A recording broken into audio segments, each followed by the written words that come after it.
আপনারা দেখছেন তাবিজ কইরা আমার গলাটা চুরি করতে ইচ্ছিল। এখন এই বিচার তোরাই কর।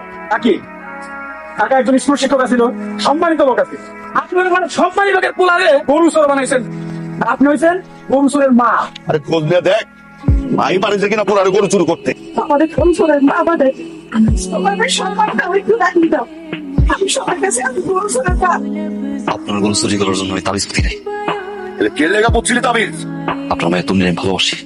বছর পর বছর আমি কইতে হইনি তুমি সামনে গেলে হাত পাকাবে, এই জন্য তাবিজ দিয়েছে। এই কারণে আপনার মাইয়া পাগল হইব, আমার বিচার করবো, তারপর ভালোবাসার কথা বলবো, পরে আমি তুমি দিলাম। আমি গরু চোর না, আমি গরু চোরের পোলা না। এই, কি বললেন আপনি মাত্র? আমার জন্য তাবিজ করছেন? আপনি একটা কাপুরুষ। আপনি তাবিজের মতো একটা বাজে নিকৃষ্ট কাজ করতে পারেন? আপনি একটা না, আপনি 100টা তাবিজ করলেন, জীবনে আপনাকে ভালোবাসবো না। আপনি এখান থেকে চলে যান।